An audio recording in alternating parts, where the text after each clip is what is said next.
he took the bike and a piece of wire and he put it around the seat post and around the headset, and then he just wounded it up and the seat came up and it was held there in place by that highly strung wire, and I did the race like that. Johann Potgieter, aka Pottie, is one of the friendliest guys you will meet. He is a South African mountain biking legend, having won 9 national championships between downhill and enduro.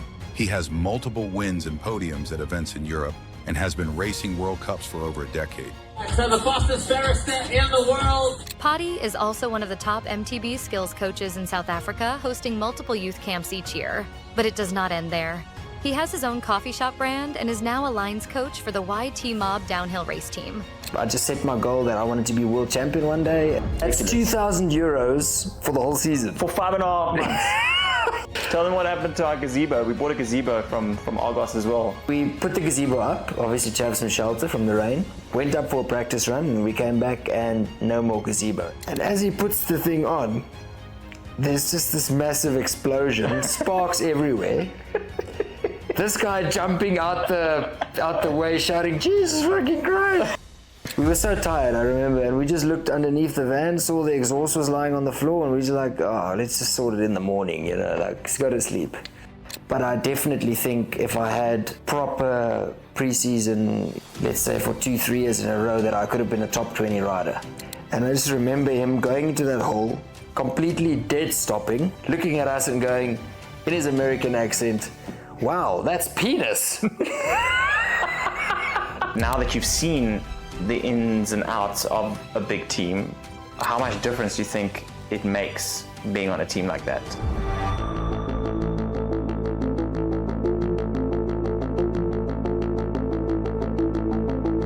But first, guys, I need to ask you a huge favor to please like and subscribe. And if you're feeling generous, drop a comment. This makes such a huge difference to the YouTube algorithm. And at this stage, we need all the help we can get, because the bigger the podcast gets, the bigger the guests. Back to this episode. So, Pottie, I'll start off with an easy one. Who is the GOAT of downhill? Of downhill or downhill in South Africa? Well, okay, let's not talk. Because it sucks, because the actual GOAT is also South African. So that actually sucks. So, I mean, come on, Greg. Definitely Greg. Really? I thought you were going to say Sam Hill. I mean, Greg is the GOAT on paper, definitely. Yeah. Look, I've got a story for you. At SA Champs this year, Teo was walking around there with a signature on his jersey, and I thought, whose signature will Teo have on his jersey? Really? And he looks at you, and I'm like, Teo, whose signature's on your jersey? And he goes, Samuel. I'm like, okay, cool. I'll have that one on my jersey also. So it is. He's the king. Okay. Another serious question. Who's better, you or me? That's, I thought a tough question, but 100% me, for sure. So Pottie and I have known each other for a few years, so you'll get used to it. There's been 1 or 2 competitions between us. And maybe, okay, so let's rewind a little bit. We met in 2010, I think, or 2009 actually. When did you start? When did you actually start? Probably in 2009. 2010, you started doing good at Hilarious, I think, that race. You got a podium. Me, you, John. Ah, okay. Yeah. Did you know me before that or no? Pretty sure. I knew of you. I just remember. I mean, you were a pleb. I wouldn't have spoken to you anymore, you know? I just remember the one time I wanted to go and ride with you, or like I wanted to train with you, or like just go and do laps with you, and I asked you, and I was like, oh, could I join you for some shuttles or whatever?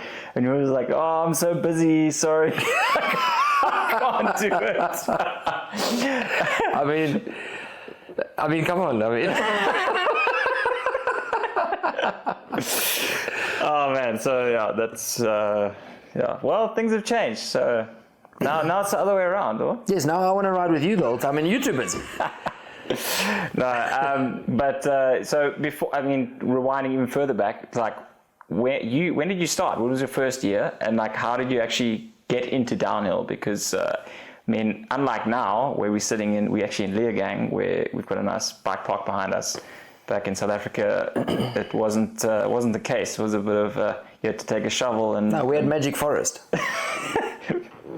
An interesting story. I mean, I grew up in East London, and in '98, my dad got transferred to Cape Town. And yeah, we moved there, end of '98. I walked around in a shopping mall in Tiger Valley.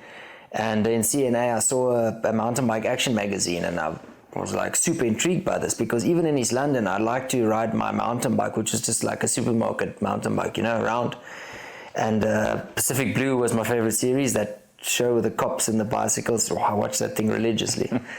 And and then the magazine, I just saw there were sports like this, you know, and by chance, I was at school with a friend of mine, and his older brother did downhill, and he started telling me about the races that's happening and where and who to phone. And I mean, there was no WhatsApp back in those days. Or what year was this? The year 2000. 2000. Yeah, it was the year 2000. I got my first, let's call it proper mountain bike, which I started mountain biking with in the Christmas of '99, which was obviously at the end of that year. And then I think in March 2000, I did my first downhill race in Eden, in Stellenbosch. Downhill race. Downhill race. So let's just do a little comparison. How does that compare to where we are now? No, I mean, you can't. But back then, I mean, there was extreme drops, big rock gardens. It was a very technical track. And if you go there now, a trail bike's too much. You know what I mean? Yeah. But and it's crazy. I mean, we pay now on 600 Rand entry fees for a race now. I paid 30 Rand for that race to enter. It's 25 years ago. And that's basically how downhill started. I've been racing since then. And you were on what bike were you on? It was a Rally M-Trax. Yeah, and I upgraded that thing so much, and the frame broke in the end and had it welded up and all. Like, didn't you tell me a story where your bike broke and then you tied it together with wire? Oh, that was a couple of years later. That was an actual downhill bike where that happened to, yeah. Because the C-tube was like, it wasn't fixed on it looked like the old Intense M1. I don't know if you remember that. The C-tube was just in the air fixed to the main frame, but with a way thinner Very beautiful tube. Design. It was super beautiful. No jokes. And I just remember coming over the finish line, doing a nice endo and falling back on my seat and just hearing the loudest noise I've ever heard in my life. And the seat was just down on the tire. And then one of my friends, he was very handy, he took the bike and a piece of wire and he put it around the seat post and around the headset, and then he just wounded it up, and the seat came up and it was held there in place by that highly strung wire. And I did the race like that, and that was the first race that I won my category. You actually won like that? I won the category, yeah, the first time ever. Dude. Yeah, it was crazy. I mean, it's got all these stories from the years. I mean, bikes have come a long way. I mean, bikes were shit back then, you know, like if you think about, if you Google now a downhill bike from that time and you look at the geometry, you're like, how did the guys race that? But then you go on YouTube and you see the videos and like they rode it fast. It's actually insane when I look back at what those guys did. Like Unreal. Everyone, I mean, obviously the level now is crazy, but I feel like I would still rather be racing, I think, now than back then on those bikes. Like I don't know, I'd be scared. Imagine coming down here on one of those. I mean, you just looked at a rock with your derailleur and it was into the spokes, you know what I mean? And then, then you had it was crazy. And now, I mean, not too long ago, I've got the SRAM Axis on my trail bike, and I landed straight onto a brick wall with the derailleur and it wasn't even flinching. Insane. Whereas back then you just pedaled too hard and the chain tension pulled the derailleur into the spokes. You know, kind of the vibe. So it was like, no, it's doing come a a trail long way. ride and suddenly your derailleur is just in pieces and you're like, what happened? 100%, yeah. It's come a long way. So that was, how did things progress then? Like, you know, because obviously between then and when you did your first year, like full year overseas, it was quite a few years, and obviously you won some races between then. So what happened in those years? Yeah, so after that rally, I got a Mongoose, which was I would say a higher quality bike, but it was still a 100mm cross-country bike essentially. And I also broke that frame and upgraded the bike and had the frame welded up. And I got to a point where I felt like the bike was holding me back. And you don't know much as a 14-year-old boy, but I really wanted a downhill bike. And I was showing real interest into the sport, and like later that year or the middle of the following year, I was sponsored by Action Cycling back then, and my dad said he's going to take my bike in for service there. So he took it into service there, and a couple of days later, a week later or whatever, he came to fetch me out of rugby practice. I was at rugby practice. That's a big deal in South Africa. Yeah, I was playing rugby in school, and and my dad came to pick me up halfway through practice, and I was like, that's weird. And he's like, no, we have to go fetch the bike. Obviously, Action Cycling was in Cape Town, and we were in the northern suburbs. It was a good 20-25 minutes drive. And when I got there, the mechanic who was working there had one of those downhill bikes. It was called an extension, and his was parked right there against the cupboard, and there was another one there. And I just got onto it and started bouncing on the suspension, and they all looked at me. And I was like, okay, that's weird.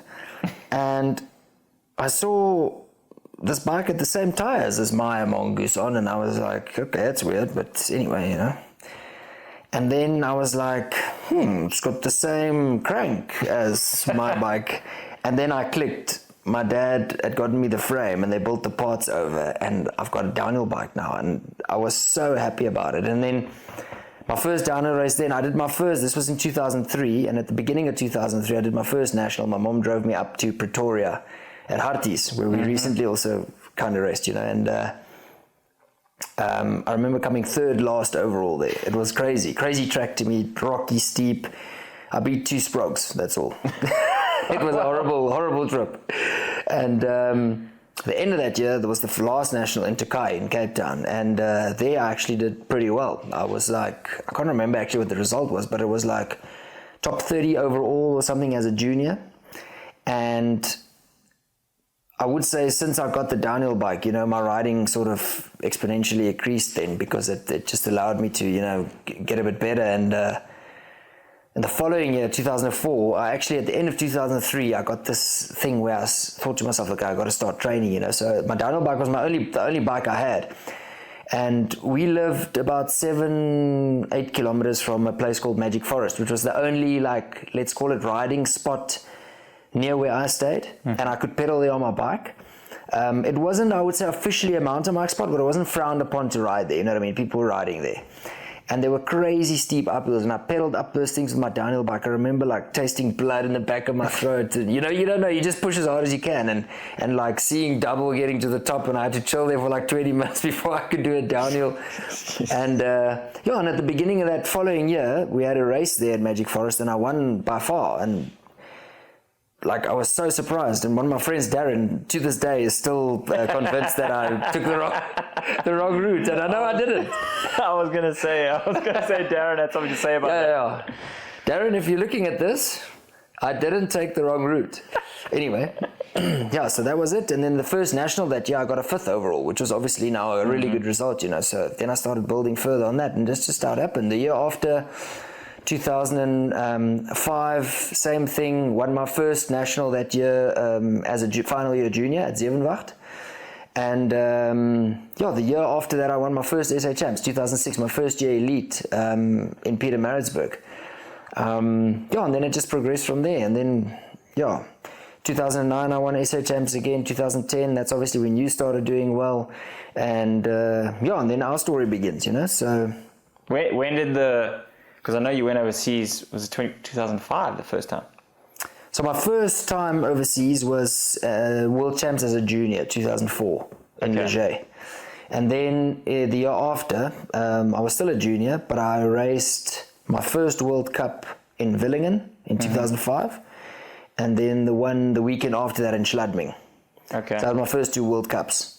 I can't even remember what the result was. I didn't qualify. It was just horrible, but great experience. And and then since then, I got a job at SRAM in South Africa, I was the representative for, like, let's call it the southern area of South Africa, and my boss at the time, his son was also racing downhill, so he knew about me and he knew I was doing well, so he gave me 2 months unpaid leave every year during the winter. And back then, the cycle industry in South Africa sort of took a dip in winter, just because of the weather and stuff. Nowadays, there's a lot more events and stuff, so the industry's way bigger, so even through winter, there's good business. But back then, it was sort of quiet, so he could let me go, which is pretty cool. So I'd save up work, save up money, and then use that to travel to Europe. And then in 2007, I did 2 months on my own. Like, that was a tough year, just sleeping on hard wooden benches, sleeping on train stations, dragging my bag, actually Leo gang 4 or 5 Ks from the train station that's the size of a toilet all the way to where the downhill is, and you rock up there, you don't know where to go. But I mean, you meet people, and nowadays we just WhatsApp someone and you pick you up from the airport. It's crazy. And that's sort of how it started, the overseas racing.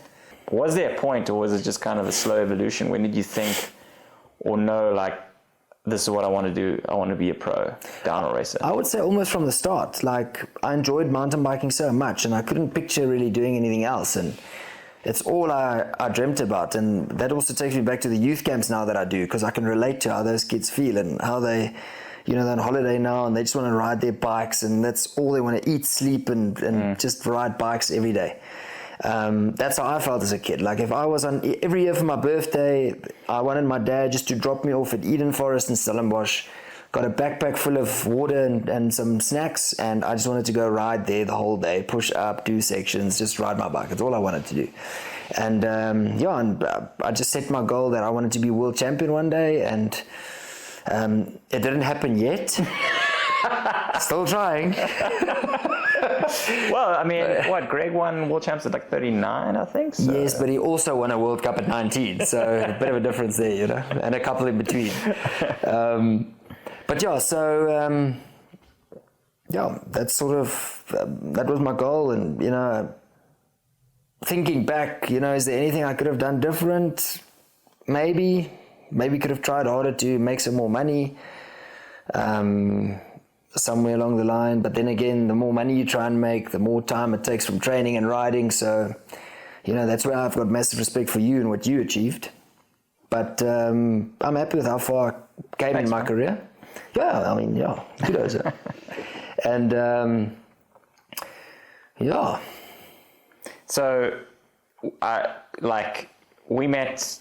Our kind of journey comes together. Then you went overseas a few times. Then 2009, I think we met the first time, when basically you just gave me the bat when I tried to go ride with you. And then I think... Not really, just everyone wanted to ride with me, so I had to cut it somewhere, you know what I mean? You were just part of everyone.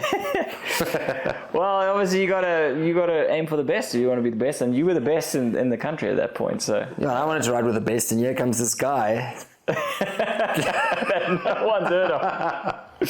So we met 2009, and then 2010 I got 5th at SA Champs, and I think then you first I got a podium at Hilarious, as we mentioned earlier, and then we won the local regional series. No one was there, right? I think that's right. And then I got 5th at SA Champs that year, at National Champs, and then I was I was good enough to do some shuttles with you. Then we started shuttling together. I must say, I felt very honored. I felt quite privileged at that point. Yeah. I also felt annoyed, just... and then how many years was it? 0.0.0 until you finally got a Portie's license? Just yet. Dude, do you have any idea how many more races I would have won if it wasn't for you? Well, at this point now, you too, thanks. But so 2010, and then end of that year, I decided that I wanted to go overseas, which in hindsight, I wasn't really ready to race overseas, because you think when you do well in South Africa that now you can go overseas and going to smoke the guys, and that's not the case at all. As we know, that doesn't really happen. Yeah. But anyway, I had this idea I wanted to go overseas, and then what do you think? Because I needed someone to go with, and I knew that you had been, and so myself and my parents thought, okay, who could you go with that would be someone good? And obviously you had a bit of experience and you were a good rider, and I was like, well, what about Pottie? And so we asked you, but I remember when I first asked you, you weren't that keen. Yeah, well, it's not that I wasn't keen, I would say. It's just I think I was in a comfort zone with my current job. I had a company car, I was earning a salary, I was young.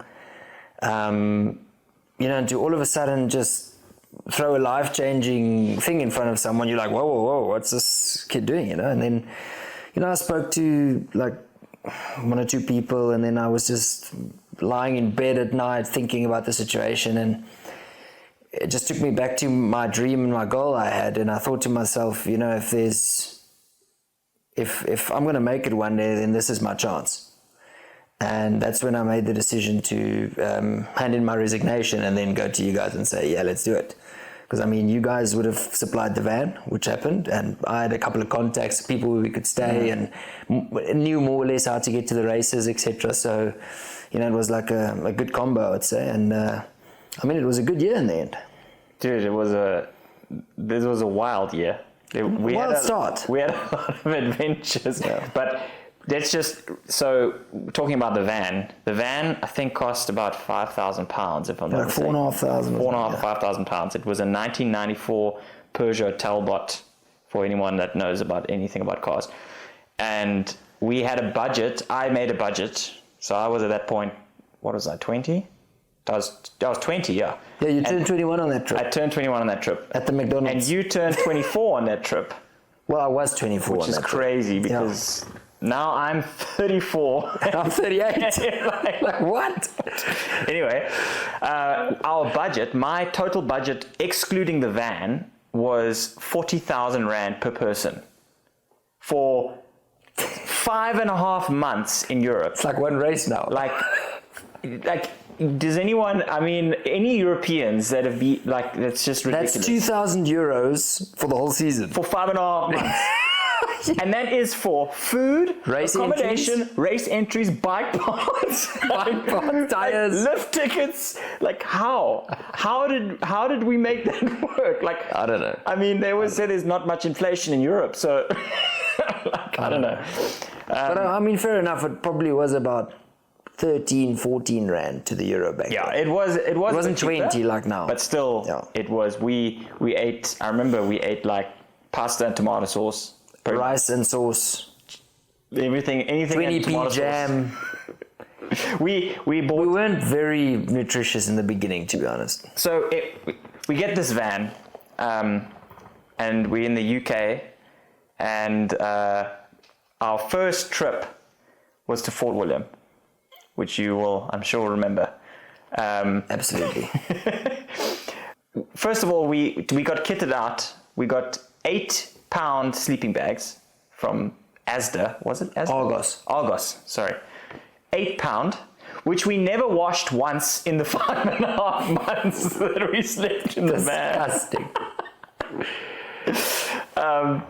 Bearing in mind we're riding our bikes, we're sweating, the van, oh man, it's actually, when I think back now, and we had to pay for showers, do you remember, which we didn't want to pay for, so we just didn't shower. At one point I think I did 4 days.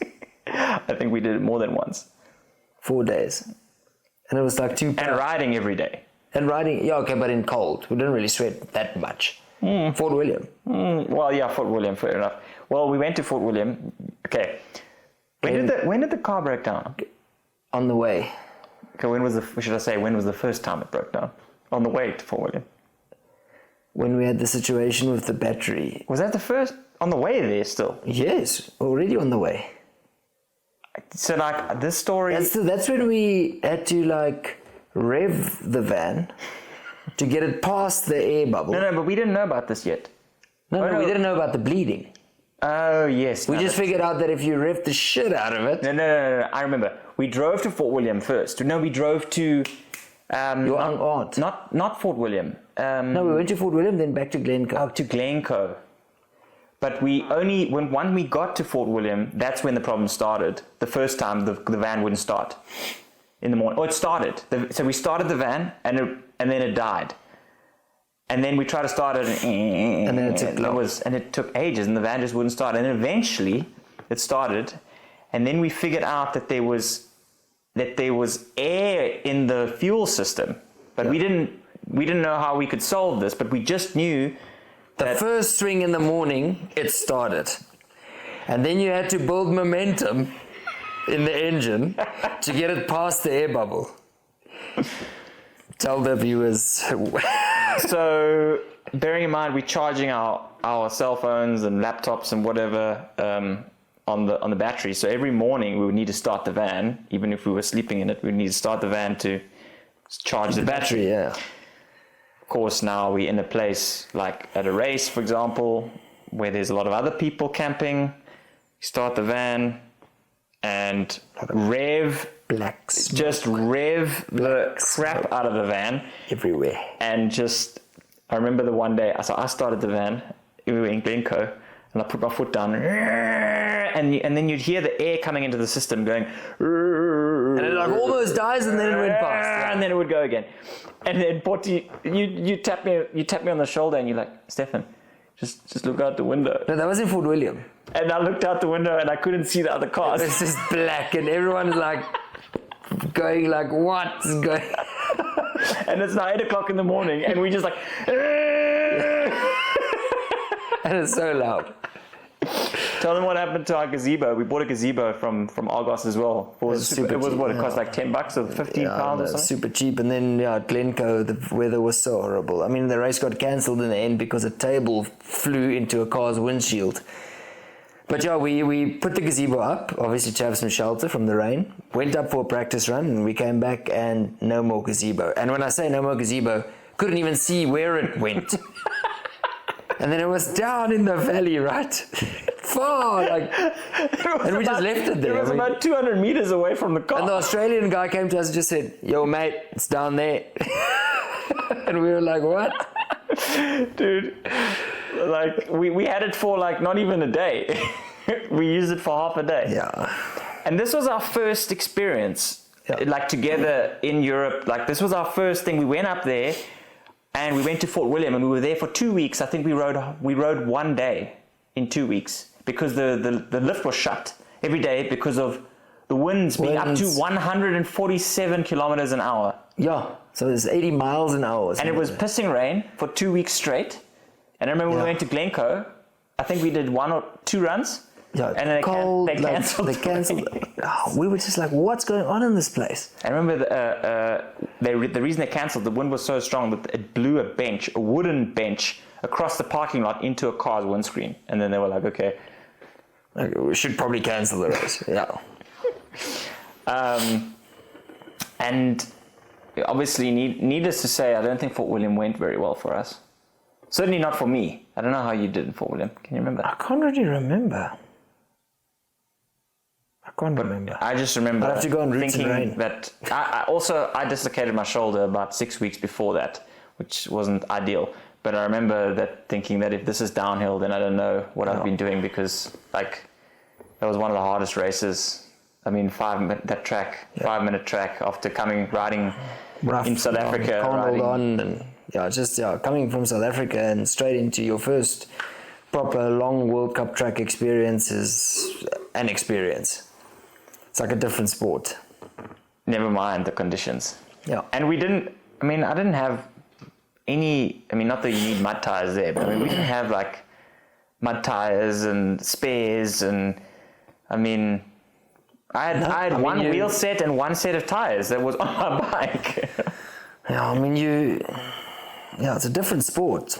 You can't do well at home and think you're going to come do well here. It's a different fitness. Your bike is set up completely different. And it's completely different. And then from there we went to Leogang, I think. Yeah. And that's when the real fun began. Yes. So I'll say it from my perspective, because I was sleeping. So we drive to Leogang, and that's 3 days it took us. 3 days. Oh yeah. First day to your aunt's house. Next day until the exhaust broke off.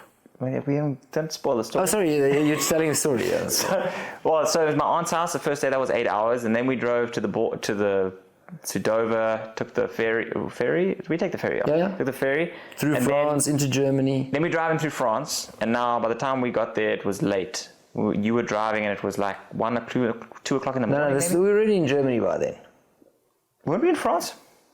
No, Germany. We already pushed through France, Germany. We basically just saw how far we could I get. think the plan was to get there, to get to Leogang that day, but we were going to just drive it through the night. But then I remember it was super late, 1 or 2 in the morning, and I woke up and I was sleeping, and I just heard this like a horrible sound. And I said to you, what's going on? And I think you said at the time, I was like, I think the exhaust broke. Something's broken at the bottom of the car. And we pulled into a truck stop. We were so tired, I remember, and we just looked underneath the van, saw the exhaust was lying on the floor, and we were just like, let's just sort it in the morning, let's go to sleep. The next morning there was a knock on the window. It was the truck driver that could get past, but he decided to knock on our windows, and he didn't understand any English, so he just said, look underneath the car. And he looked underneath the car and he went, and then he just drove past us. But yeah. So we, obviously being us, we just broke it off properly. Loaded it in the car. And put it in the back of the car. And that's how we drove for the next, 2 months, 2.5 months, Yeah, I think. we were exhausted. Sorry. Yes, we just starting out here. And I was exhausted after that trip of potty jokes. Dad jokes. It was a tough one. But so we put it in, and then that was. When did the battery? No, that was at the very beginning. That was on the way to Fort William, even at that gas station. And What then happened? Why wouldn't the car start? Because the alternator wasn't charging the battery, and then we went to the guy we couldn't understand, and then we went to the mechanic. And he was speaking English. Yeah, and he was speaking English, yeah. That guy was just a loose wire, and he tightened that, and then the battery started charging. So tell them about what happened when the guy tried to help us start our car. Shame this poor guy. So now the battery's flat, and we need to get someone to jumpstart us, obviously. And the more people we ask, they just ignore us. People in the UK, not very friendly. We asked a few people, and they just said no. Yeah. I mean, the mechanics working in our teams from the George, Ruben, rude guys, you guys. Anyway, so this one guy was like, you could see he wasn't really wanting to help us, but he said, okay, cool. So anyway, he pulls his car up next to the van, and there's a red and a black, a positive and a negative, obviously. And then in his car, there was just a black and a black, or a black and a green or something. Mm-hmm. And he attached it to our van, and then he attached it to his van, and he attached the last one. And I looked at him and I'm like, are you sure that's the positive? And he goes, yeah, this is the right one. And as he puts the thing on, there's just this massive explosion, sparks everywhere. This guy jumping out the way, shouting, Jesus fucking Christ! And now his car doesn't start because the wires all jumped off. Like, oh flip, we broke his car now. Luckily we got his car sorted out, and and we got the van started in the end.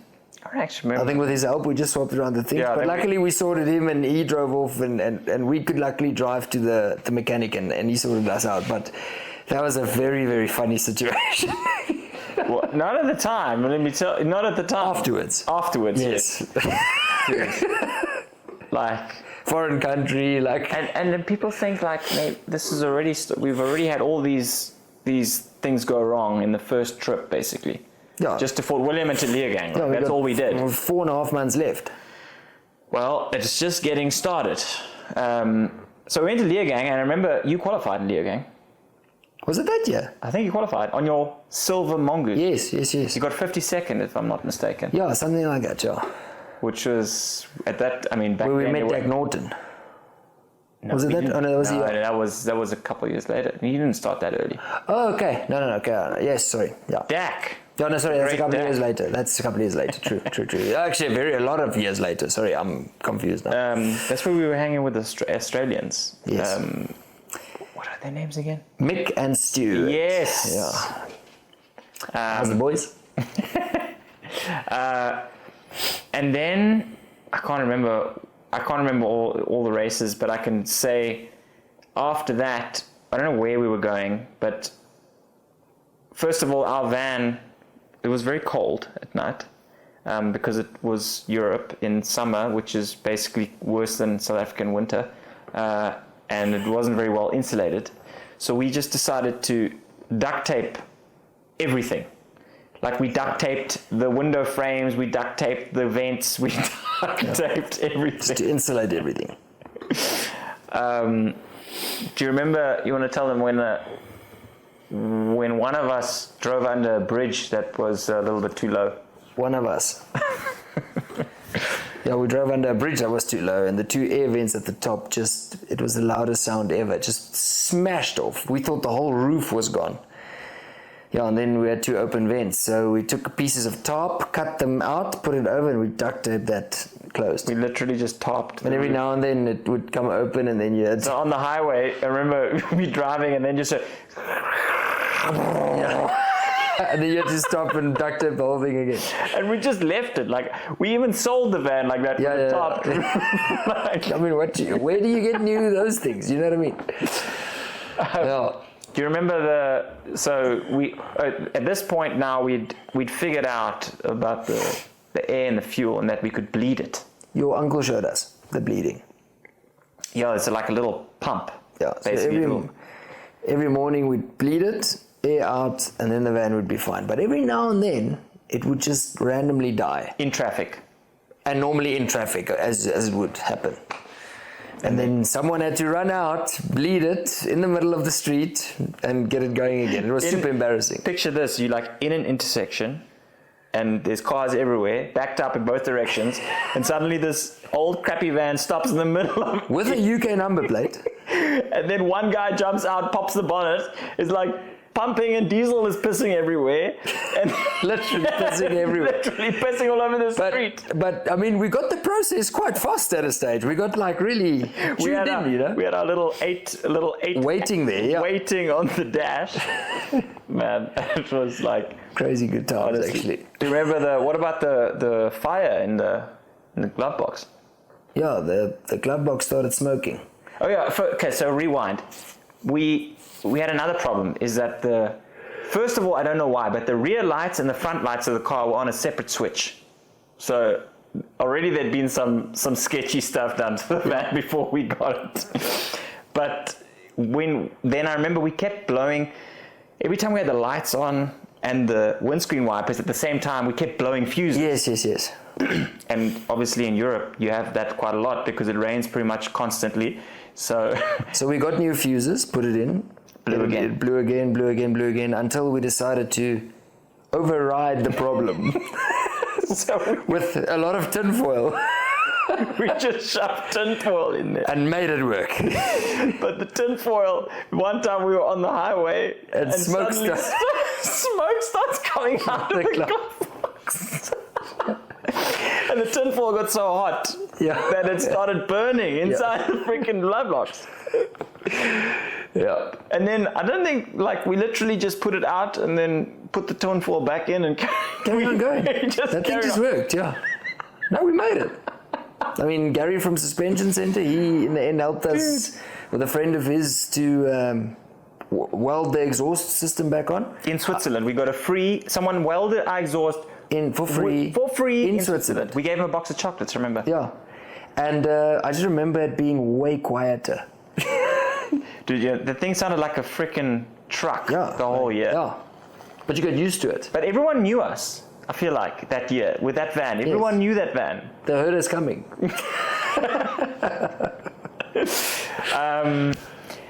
I mean, we've painted a rather gloomy picture, but we had some good results. It was also, you got your first Pila. Was it your first win? No. Or second? No, I didn't. Oh, You yeah, won in Steinach, the Austrian Cup. Oh, yeah, no, you won Ilmenau as well. And Ilmenau after that, yeah. And you got a podium I could never forget my first win there in Steinach am Brenner. It was like, couldn't believe it. When Boris Tetzlaff, really good rider, was in the hot seat and I came down and, just saw my time and I was like, whoa, I won a race in Europe. Steinach am Brenner, it was over 6 minutes. Yes. The track. And as I can remember correctly, I beat you by 21 seconds. That is confirmed. You beat me by a long way. I thought there was something wrong with the time. Holy moly. But it was over 6 minutes. And I remember you did the whole track and at the end, you could see the finish line. Right there. And instead, they took you left and they made you pedal like, I don't know. It's such a long trip. 1 minute in the other direction. It was the enduro stage. Like, yeah. Anyway. And Ilmenau, we were on the podium together. That was actually one of my career highlights. That was like, cool. That was so cool. When I crossed the finish line and I saw you running to me and I was so confused as to why are you running to me? Did you win? But then you were obviously in the hot seat and then I... Yeah, you beat me by point something again, obviously. No, they're not again. 8. That was one of the first ones. But... of many to come. We were on the podium together and then the next day was maybe the worst day of the whole trip. Oh yeah, when we got stomach issues or something, food poisoning the next day. Oh, no, we got a bug because we drank the river water. Yeah. Because you said it was fine to drink. Africans. So we think we're rich now because we got prize money. And funny enough, you won more prize money because I won Ilmenau in 2016, 5 years later, and I got less prize money than you got in 2011. Yeah, crazy. But we thought we were rich, so we went out, we got a steak dinner, yeah. And then the next day we were man down, sick as a dog. Man down. And no one was there. We were just still hanging out in the parking lot. Yeah, I mean, where should we go? We've got nowhere to go. Man, I'm trying to think now. There was something else that happened as well that trip. But what about obviously all the South Africans came over. Mariska came and stayed with us. We had the cross-country girl, Mariska, coming to stay with us in the van. But she ended up sleeping outside because the van smelled was too disgusting. The van smelled so bad. Shame. We couldn't offer a better place, really. Our prize money was finished by then. But, good year, actually. We walked away with a sponsorship from Canfield that year. Mm-hmm. And, Pila was a good race for me also, somehow. All the World Cup a lot of World Cup guys were there. I was on the podium with Bruni that year. And that was the European Cup. Yes, and that's when Bruni started making his name that year as a junior. What happened? You were on the podium with Bruni that year, and Bruni is... What do you mean what happened? Bruni went on to be one of the greats. So what happened? Oh, you're talking about me? Yeah, I don't know. Man, I remember Matti Lehukoinen was there, and... Lewis Buchanan, your mate. Only pants. Yeah. And there was it was a good race, that good track also. Pila's a good place. Still one of the best tracks, I think. Yeah. So we were back on 26 inches then. Yeah. Do you remember what we did to what you had this idea to do to the shock to make the head angle slacker on the bike? I did it to my Giant as well. Yeah, put a piece of rubber and wind the coil in. Yeah. So reduce the travel. So explain how that works. So our head angles were so steep. My head angle was 65.5 for anyone who knows bike stuff. And yours was like 65, I think it was 64.5, I don't know. And you had this idea to make the bike slacker because it would be better on. Well, I don't think my idea was to make it slacker. It was to make it lower on the BB. But with the... thing that it also would get slacker because if you push it in, it would be slacker. So you lost travel? You lost a bit of travel. Little, but I think you'd sacrifice maybe a centimeter of the stroke. And that's how like you won races like that, and we were on the podium together like that. And I remember every time the bike would regain travel, it would bang against, it would knock, because that thing was forcing it to stay. It wouldn't let the shock return all the way. Yeah, but the coil was winded in. So it was just the shock's damping force pushing it against it. Yeah. But yeah, small price to pay for extra performance. Dude, what honesty, like the bush mechanics that went on. Crazy. Like, and I think I don't know, I never bought new stuff that year. We got like tires. We just asked teams after the World Cups. We like walk around the pits asking for tires. I remember buying a specialized tire at Oping Bikes and a rim, because my ZTR rim lasted a day in Fort William. I can't remember what bike parts and stuff I bought, to be honest. Tires, I mean, if you go to the World Cups, you can always get a tire or two somewhere. What about when we got, just thinking about another story, what about when we got pulled over by the cops? Yeah, that was another experience in Germany. Well, I think we got pulled over multiple times actually, but there was one time particularly where they searched us and they said the dogs were going to come. And now we're like, cool, we got nothing to hide. But then we were thinking, what if the previous people hid somewhere? And then you start telling yourself stuff like, oh, flip, like, this is not going to be fun if there's something, you know. But yeah, that happened a couple of times. No, it was a good year. It was I mean, we're still talking about it. You've got a lot of questions there, but we're still talking about the van. Well, that's the most. Man. That's the. There's so many things. So many things. Have this on record. And that you also had. I mean, there was no WhatsApp and like what. There wasn't WhatsApp back. There was Mixit. No, there was Mixit, I think. Did I still chat over? Wasn't it the start of WhatsApp? I just remember I was searching for Wi-Fi everywhere. To chat to Izzy. Basically, I was alone in the van every night because Pottie, how long had you and Essie been together? Your wife now. So 1 year?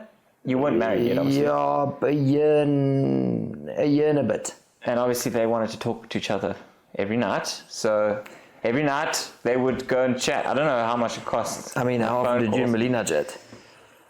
But I was single at that time. Yes, at that time. But then years later, you got a girlfriend. You're like, oh, now I understand why. When we would just watch, there was no such thing as Netflix and stuff. We watched How I Met Your Mother series. I mean, there was internet, there was Wi-Fi. It wasn't as easy as getting an eSIM like now, you know. So you had to get Wi-Fi, and the connections were crappy, and the phones Instagram wasn't around yet. No. Or at least. If it was, we weren't using it. It was Facebook Messenger. That's actually how we communicated mostly. Email and Facebook Messenger. And Skype every now and then to see people. That's actually... Yeah. And that was good technology at that time. Obviously after that, like we got onto a little team the next year, as you mentioned, on Canfield. And then was that your best year? 2012? Overall, or was there a better year? It's hard to say. Like, as you know, as a racer, you could take results as your best, or it could be a specific scenario that you maybe overcome. You know, that people won't necessarily see, where that could be your best thing. And I think that's probably the case for me. Of course, in 2012, you know, I finished second in the European Cup Series overall, and I won one of the European Cup rounds, which I would say is one of my highlights, you know, one of the biggest races, you know, that I've won. But then for me... I think it was until very recently still your profile picture on WhatsApp. Yes. 100%, yeah. Where I threw my bike. Yeah. And Sabina got angry at me for that. How's this? He wins the race and he like lets his bike go, and then the team manager got pissed off with him because he let his bike go. But I would say my best year was 2018, when I actually had the opportunity to, with more budget, to go and train some of the tracks beforehand. Eric and I did Fort William before, and I qualified there, which was good. And then Val de Sol, one of the tracks I was always struggling to hold on. I was always fast, like section for section, and I liked the track, and I felt good there always. But in a full run, I could just never hold on because I could never condition myself for it. But that year, we did 2 weeks before there. We pushed, and at the end of that, I could do full runs down just by biting my teeth, and it was highly possible. So I had a different mindset in the race, and just because of that, I had my best World Cup result there in Europe, which was 46th place. I qualified 42nd and 46th in the final. It was already top 60 that year, qualifying.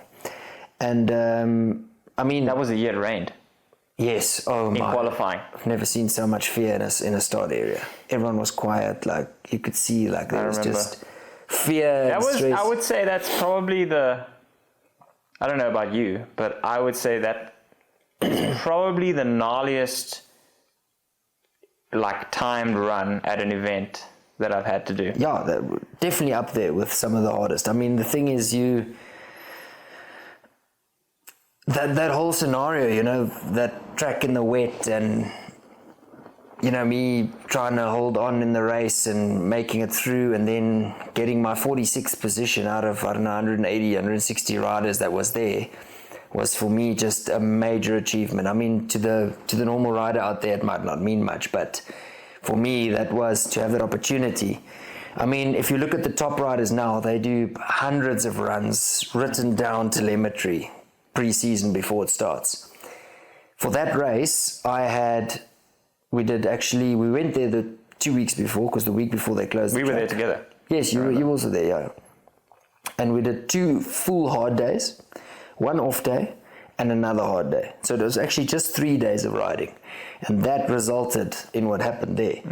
And it just made me think, like, if I ever had the opportunity to really do all those runs and really prepare for a season like that, you know, in South Africa it's not possible unless you've got a lot of money and you can go to New Zealand, you know, pre-season or stuff like that. Like, what could I have actually achieved?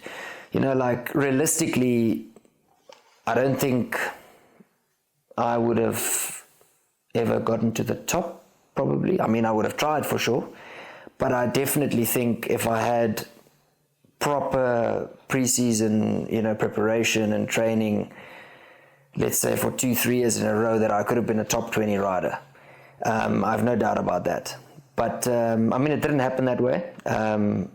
But that's why that specific race, I would say, was so significant to me. Just what you overcome, you know, because it's for yourself, you know. You like, can I do this? And you realize I can actually do this.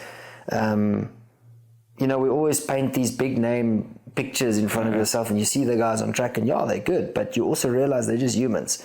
You know, and once you get to that point, you like the next step in your mindset, and you just prove to yourself that you can actually do this. You know, that young boy from a random place in South Africa, you know, to on the world stage. So that's why I said I never became world champion, but I'm actually happy with what I achieved. You know, from where we came. So yeah, that's why I would say that race was probably on par for me as the European Cup win, basically. Interesting. It's interesting that you said that Val de Sol, because I mean that's where I had almost the same experience that you had. Like that was my best result, and if I think about you did really well there. My career, that will be always a race that sticks out. Like because again the same thing, just because of how hard it was, and like I got 21st there, which for some people means, like, if you talk about like Bruni and those guys, it's like, like, you know, it means nothing. But I think for us, where we started, like, and the path that we had, it meant so much, and like how hard it was to get there. And I remember, I don't know how it was for you the first time you went to Val de Sol, but the first time I went to Val de Sol, I wanted to quit. Yeah, mate, it's a rude awakening. Like, because I thought, like, if this is downhill, like, then I don't know what I've been doing. But I mean, it was so ridiculous. Like, the same for me when I rocked up in Champery in 2007. So World Cup, and then I think, is this like? You don't realize it's one of the hottest tracks ever, but you just rock up there. You're like, is this what World Cup racing is? Holy moly, you know. And that was one of the toughest. Maybe, arguably the toughest World Cup ever. Like, I mean, that Champery. Oh, yeah. One That was before the 2007, catches. Because they had no catches, nothing. It was just mental. camber and the steepest thing you could imagine. You get there, you look up at the mountain, and you're just like, what are we riding down here? Like, the gondola pretty much goes up like this. It's crazy. But yeah, I mean, even Val d'Isle, no joke, bro. Even in the dry nowadays, no joke. And if it rains, it's just...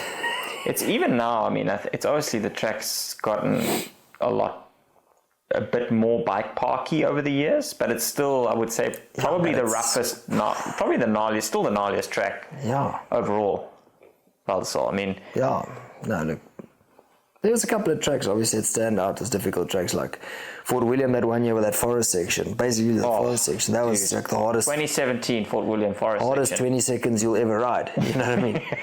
I mean, I qualified with a crash. How does that ever happen? I remember... Because so many people crashed there. I remember we had that it was before the forest section. There was a mud hole that you had to bunny hop over. And if you didn't go far enough, you landed in the hole and you just stopped and went over the bars. And if you tried to ride slow, you stopped and went over the bars. Yeah. So the best thing was to do is just go as fast as you can, go over the bars, but quickly, and then carry on. And I'll never forget that specific hole. Eric and I were standing there watching, and Dakota Norton came in there before he was, the duck he is now. And I just remember him going into that hole, completely dead stopping, not going over the bars, just dead stopping, looking at us and going, in his American accent, "Wow, that's penis." Eric and I still talk about it to this day. It was good, but we could relate, because we were just trying to get to that thing, pushing our bikes out of that slop, standing there, and this guy comes with the same scenario. Dude.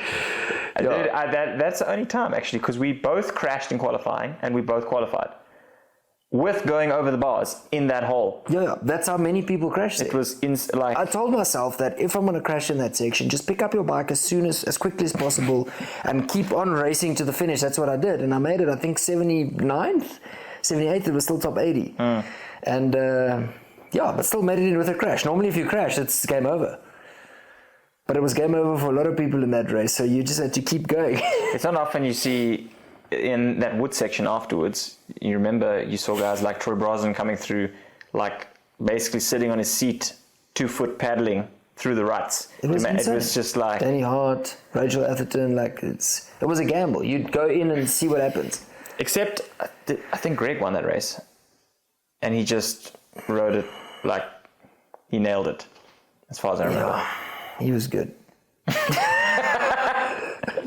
I remember like watching guys ride, whether it was Greg or Quinn or Bruni or whatever, and then in their final run we'd be staying at the bottom watching it, and we'd just be like hit the corner and be like, "Whoa, that was fast!" Like, it's like, and the next guy comes even faster. Oaken corner, corner, like best guys in the world. Yeah.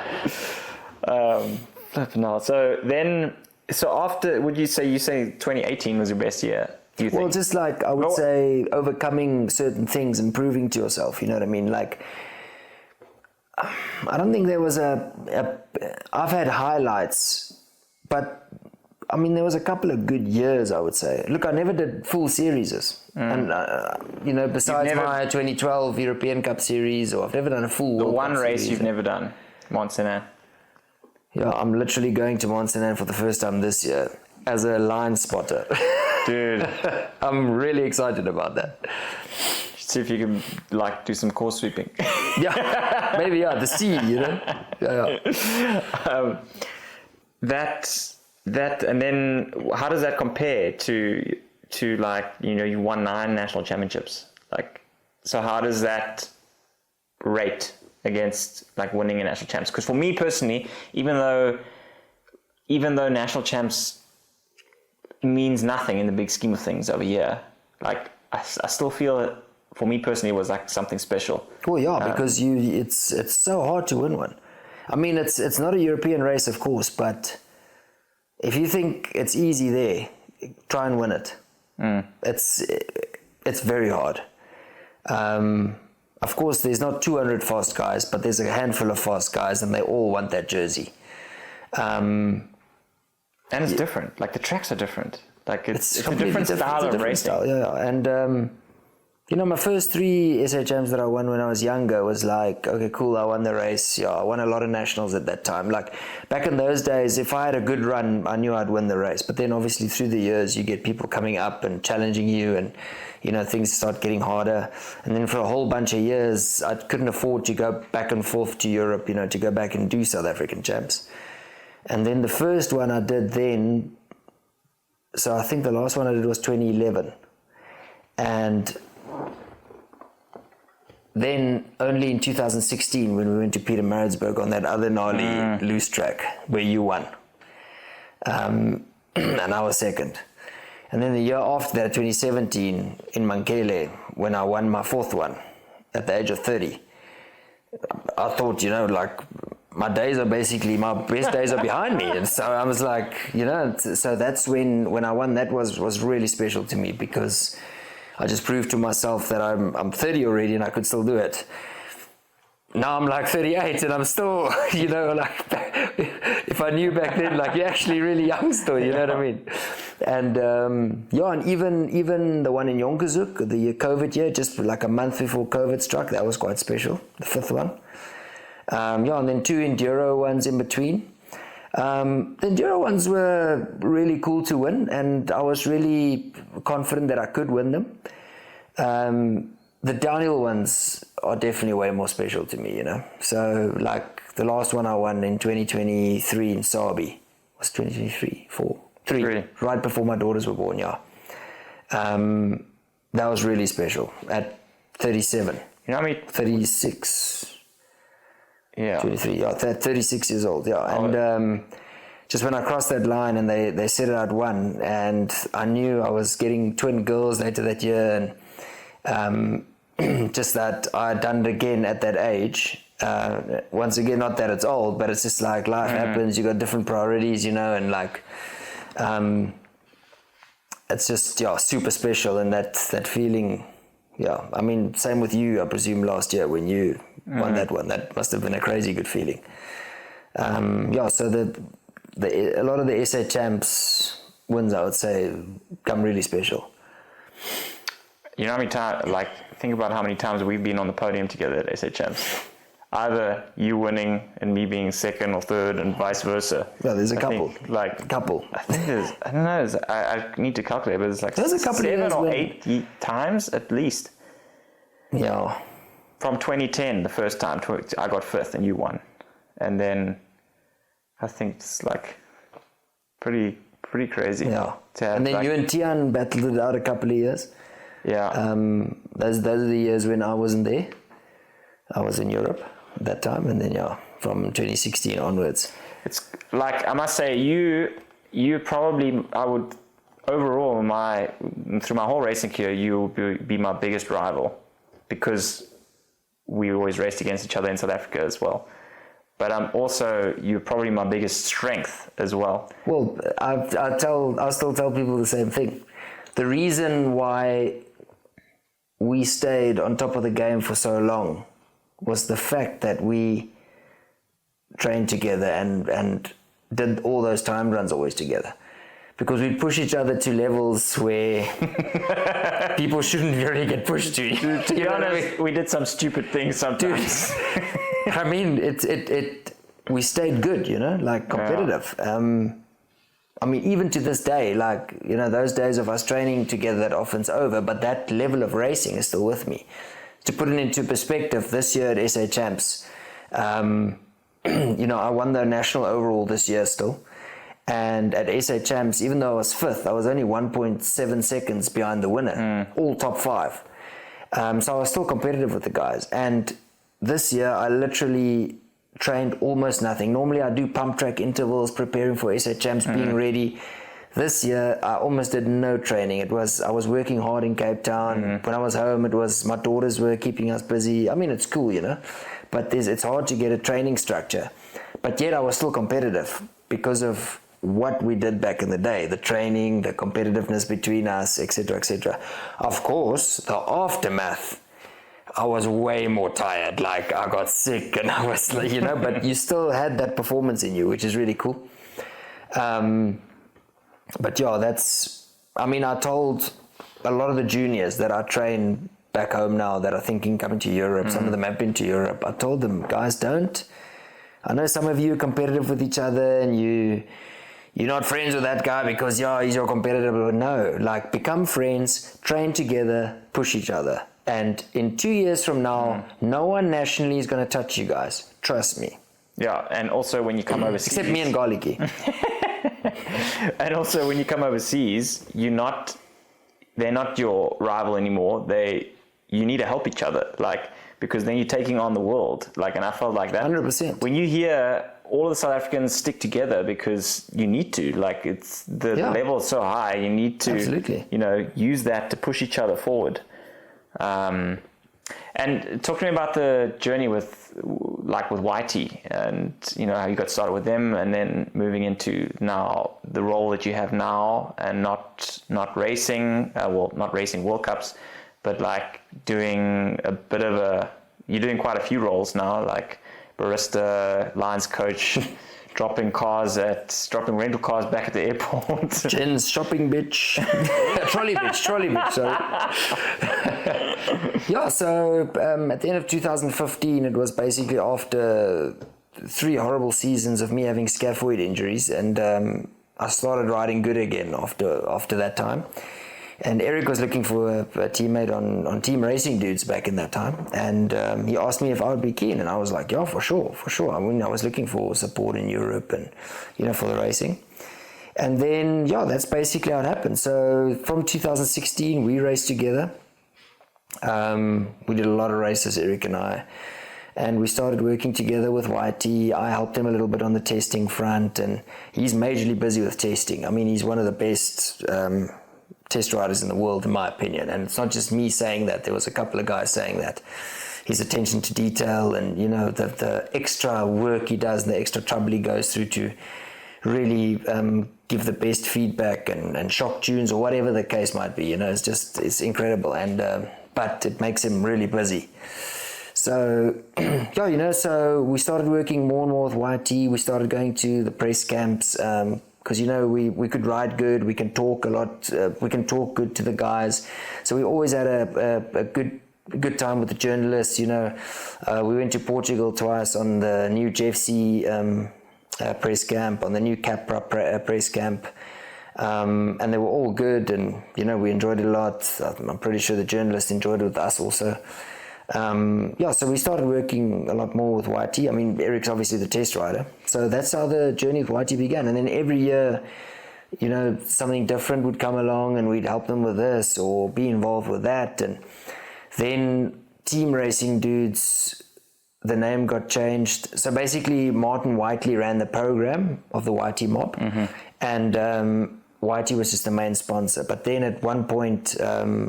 probably what you chatted to Aaron about is YT took over the team themselves, and they had to do basically a test year to see how it was, what they needed to do.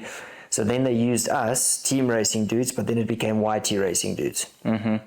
Yeah. And so then we played that year. It was a team role with them. There's been ups and downs and things, and then obviously the YT mob became what it is now. And for this year, from last year, I got the opportunity to be the line spotter for the YT mob.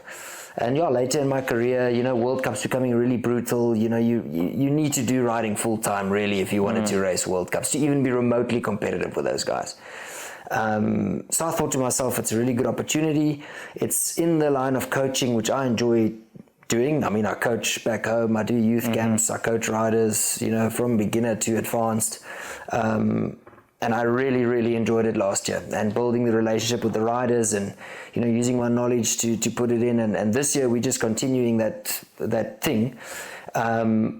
YT Racing Dudes also became YT Racing Development this year, which is like a development team. Eric's got a really good eye also for spotting future talent. So that's what he did. There's a rider from Czech Republic, there's a rider from Germany, juniors, Hannes is in there, and they're helping those. Are they not doing World Cups? They're doing Europe. No. So the one junior is because he's old enough. The other one is still too young for World Cup. So he probably do World Cups from next year on. But fast rider, really talented, Tristan. And Hannes is also doing not all the World Cups, but he's doing some of the World Cups. They'll also be in Leo Gang now. Yeah. So I mean, there's David Trummer came through our team. Who else? Is Trummer racing this year? No, he's line spotter. He stopped racing? Well, he became a dad. Crazy. Yeah, so he's not, I'm not sure if he stopped racing, but he's not racing this year. Interesting, okay. Yeah, and he got a baby boy, so that's pretty cool. I saw him on the sidelines in Ludenville on the track. Yeah, and there's another, who else came through the ranks? Angel? No, Angel was part of the white team. But anyway, there's, and Trummer obviously went on from YT Racing Dudes to the mob and became a great success. He basically borderline podiumed, and he ended that season in 9th place, which is pretty good. He got a silver at Worlds as well. Yes. So Eric's onto a really good thing there, spotting future talent that can possibly pay dividends for that team, and he's proven that he knows what he sees in a rider. So I picked me. No, I'm just kidding. But yeah, that's what the YG Racing development's all about. So so obviously when they are at the World Cups, like I said, now at Leo Gang they'll also be there. So I'll be line spotter. I'll help them. They part of the group. The YT mob themselves. So I'm on track there, just giving as much feedback as I can, sharing my opinion, watching the riders, giving my suggestions to bike setup, watching GoPros after, making sure that they got the fastest line down the hill, whatever the weather might be. In Ludenville now, one of the corners got really done, and Andy was like, I needed to be there to just send him some pics, and and I ran up that mountain. My legs were dying, but I got there, sent the info, sent the photos.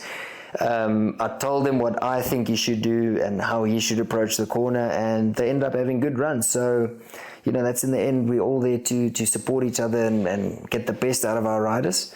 So I really enjoy what I'm doing now. Like now, I mean, when you were coming through, I mean, that's all we wanted, initially, was to be on a big team and have that support. And now you're there, but obviously in a different role. Like, what is it like being on the team, but not actually being the rider on the team that you once thought that you might be? And that's the first thing. And the second thing is, do you think, like, now that you've seen the ins and outs of a big team, how much difference do you think it makes being on a team like that? Like, how much difference do you think it would have made to your career being on this team as a rider?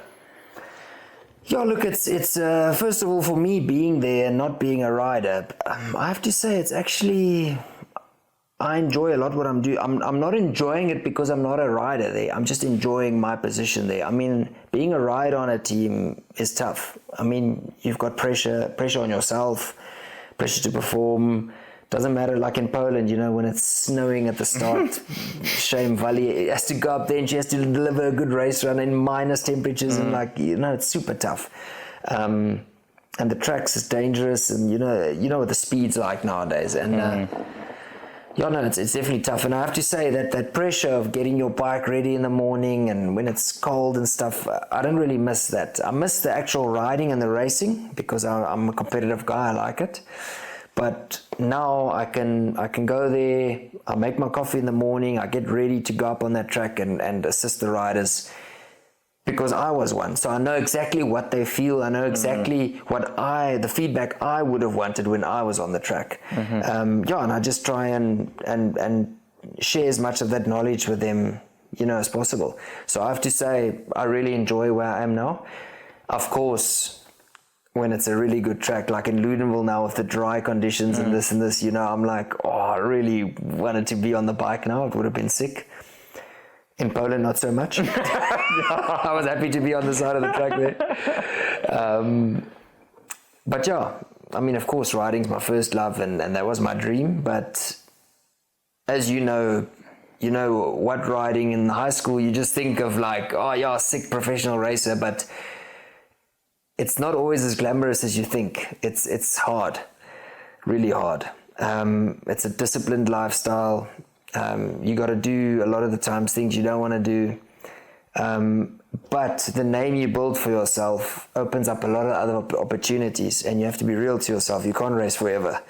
So I feel this is one of the opportunities that it's opened up for me, and the knowledge that I've built over the years that I can share now and use to people with similar goals that I had. I think that's amazing, and I wanted to be the best rider there was, and now I'll try and be the best damn line spotter that there's ever been, so I love it. And so with that being said, like now obviously World Cups are harder than ever, the level, the field is deeper than ever, and there are less guys in the final than ever. Do you think it's still viable for privateers to race World Cups? And now you've been on a factory team, how much difference do you think that actually makes between being a private, like take the same rider as a privateer or being on a factory team? Yeah, look, it's a good question, because personally I feel, yes, the support makes it a lot easier for you and you can focus more, but nothing that you ever do as a privateer, of course there's privateers and there's privateers, but nothing you ever do is just gonna make you 20 seconds faster. That's you and your knowledge of the bike. Of course, when you're on a team, you've got place to put your wet clothing, you've got 8 sets of kits waiting there for you. If one tears, or if something's wrong on the bike, mechanic take the bike, get it fixed while you sort out your kit or get something to eat and drink. All those things make it easier for you to stay focused on what you need to do. But if you're in that start gate, whether you're a privateer or on a team, and you're ready and you're focused, you're going to do good or you're going to do bad, whether you're on a team or whether you're a privateer. Of course, there's also different extents of teams. If you take the type of testing and R&D and stuff Specialized does, for example, this you can't compare to a privateer. You know what I mean? The amount of runs they do, the amount of knowledge they have about bike setup, things like that. But Bruni, for example, was also not just a privateer, and they took him immediately onto that team. He first had to become the Bruni, and then he got it. So I don't think it makes as big difference as people think, but it makes your life a hell of a lot easier and makes it easier to focus also on what you need to do. And of course, downhill, there's so many factors that goes into that run, that if you can eliminate some of the factors and just focus on what you need to do for that run, then I would say your path to getting better will be quicker. But it's definitely not a case of that privateer's 30th or 40th, now he's on a big team and he's going to be 5th. That's not the case. What I think, I don't know how you feel about this, is I think one of the biggest things about being on a team with other top riders is that, much like us riding together and training together, it opens up the opportunity to then ride and train with these top riders. Absolutely. Which is going to raise your level. Absolutely. So I think, for but me, you could ride with them in a team or not on a team. But maybe the opportunity wouldn't, it's not as 100%, easy, you know what I mean? 100%. Look at everyone who rode with Sam Hill on the team. Yeah. Troy, Mike Jones, Brosnan. I just said Troy. Oh, sorry. Fairclough. Well, there was another one. Fairclough. No? Was that the only ones? I think so, yeah. They all became top riders. And I think it's especially true for a slower guy coming in, or a less experienced guy coming in, riding with a top dog regularly. I mean, if you and I would have ridden with Greg Minnaar twice a week in our career, probably would have become a top 20 rider. It wouldn't have hurt. It wouldn't have hurt. No. You know what I mean? Look at France. Look at the British. You know how many top riders they've got. that also races their nationals. So it's the same environment. In France, the tracks are also really fast. So it's the same environment when they get to the World Cups. Same speed. It's nothing new. The competition, the best guys racing there is their same competition. So that dictates where you will be. That's what we obviously lacked in South Africa, and that's actually a big worry currently with Greg not racing anymore. Who's going to be the next guy to push them there or get there? And it's not easy for a South African because teams are obviously also looking at saving costs. You know, it's easier taking someone from Europe than getting someone from South Africa, unless he's really going to be a superstar or is showing talent, you know, in that way. So, yeah. And obviously things have changed a lot. I mean, especially the last few years. But what's your feeling on how downhill has evolved, like since we started to now?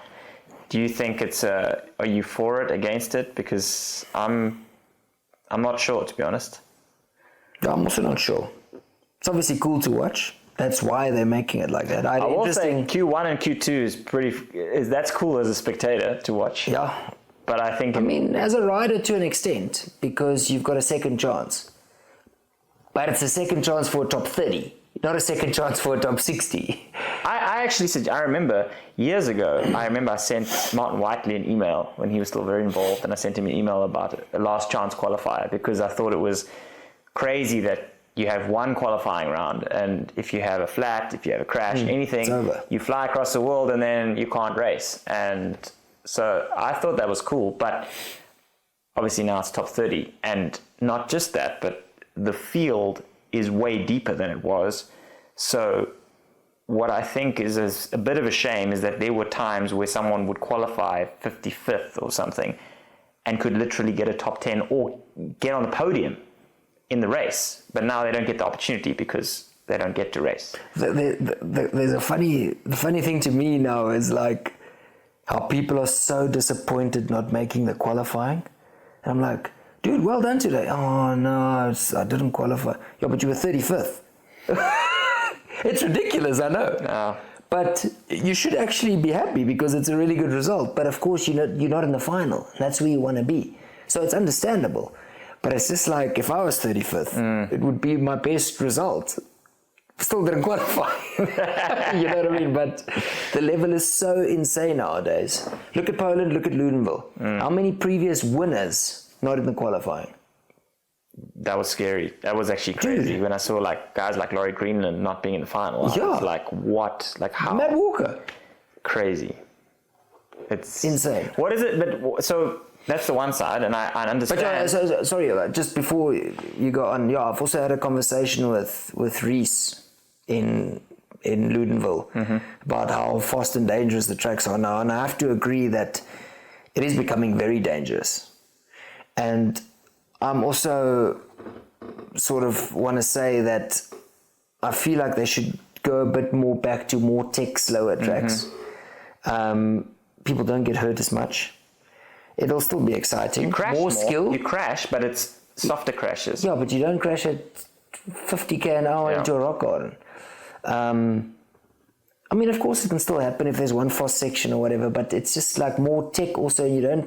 You get less of these crazy guys just opening the taps, you know, because you actually need finesse to corner here and get the bike around there. Old school mountain biking, essentially.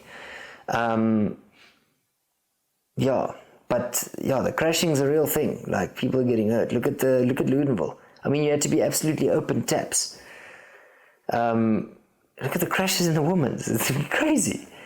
But yeah, I mean, and if you open I like to watch it as it is, but as a rider, I would also say it's getting dangerous. And where's it going? Is it getting even faster? And as the line spotter next to the track, I'm seeing the guys ride live, and dude, they are on the limit of what that bike and equipment can offer. Like people go, oh, one more compression, click, one more rebound, click, and of course it makes a difference. Bro, that guy's landing there, the whole bike is flexing and bouncing, the rebound's doing nothing. You know what I mean? Everything's just bouncing and flexing. It's crazy how hard they ride those bikes. But then they're so good, they just... How's Nathan Pontvian's run? Bro, like Dude. the French around me in the crowd were going crazy, and me too. Insane, incredible. I mean, it's cool to watch, but it is a bit scary. And obviously, having been a rider, you and I both can put ourselves in that situation and know how. Am a rider. Well, but not at the World Cup. You're an old retired one, yeah. Dude, it's gnarly. Like, I understand why they've made these changes to a degree. For like the live feed and whatever, even though they were only showing 30 guys anyway. But what's it like live, actually watching? Because I was thinking that surely it's got to be less entertaining because there's less guys actually on track when you're there. Like in the old days, there were, I don't know, 150 guys. It's weird sometimes. Like practice day before qualifying. The elite women were not training with the juniors. It was elite women by themselves. And there was only a handful. So you stand next to the track and they'll go 15 minutes where no one's coming past you. Photographers standing around. It's weird. Mm-hmm. And then all of a sudden there's a wave of riders coming and then quiet again. And then everyone's done. Now they all have to go back up before they're doing the next run. Mm-hmm. In the men's, obviously, there's a bit more, but still not nearly as busy as it used to be.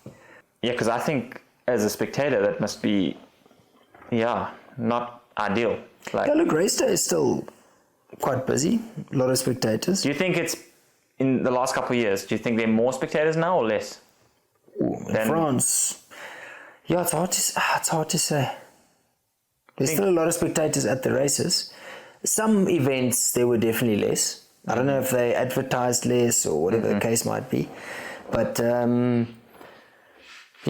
I do think, however, the TV thing should be sorted out. Like, it should be free advertising or free watch for people. That's how the sport's going to grow, you know? They're trying to make it more like MotoGP, which is cool in a way. Q1, Q2, and then only 30 in the finals.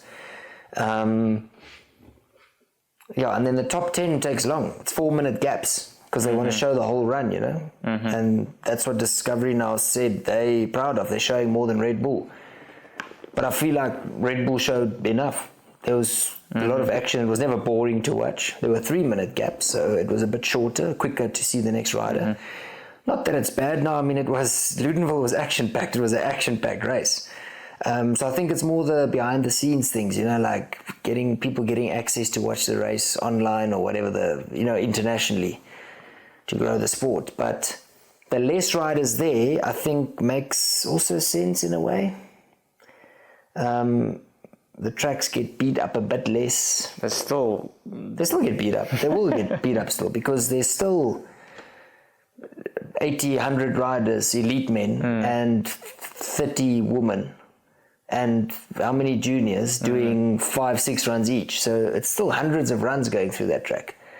And it's all good riders, so they break hard, you know, It's crazy how every year, like when they go back to the same tracks, like the first year there'll be a gap that everyone's like, maybe someone will do it, and then one guy will do it, or like there'll be like 2 guys, and then they go back the next year and then loads of guys do it.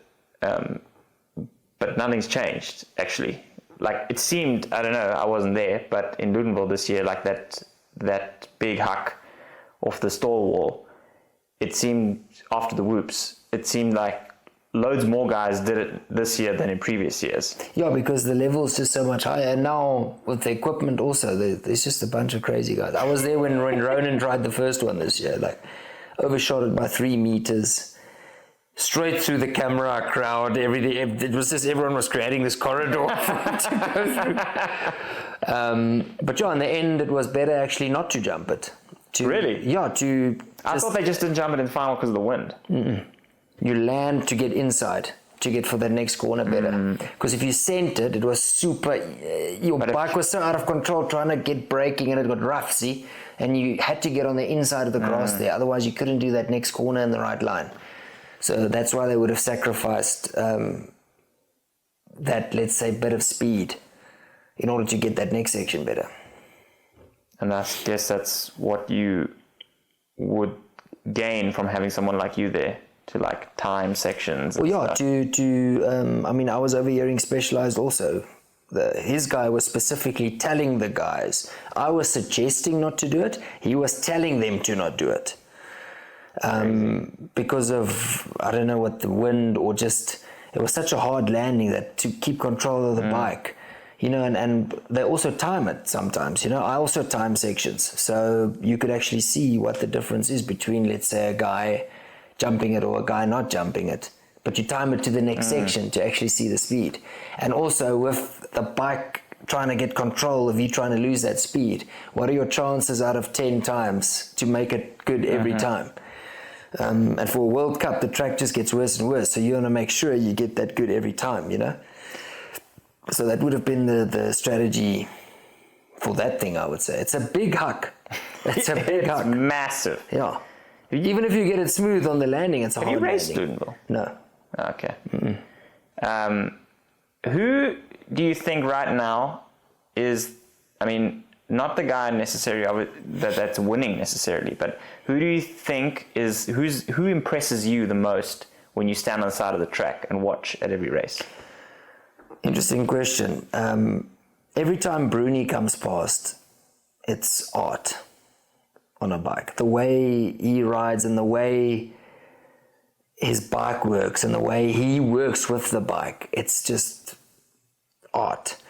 Piron, obviously, fast always. Loris, fast. The Alrun brothers, you see them corner, it's unreal. You can't imagine a bike cornering in a gnarly corner like that.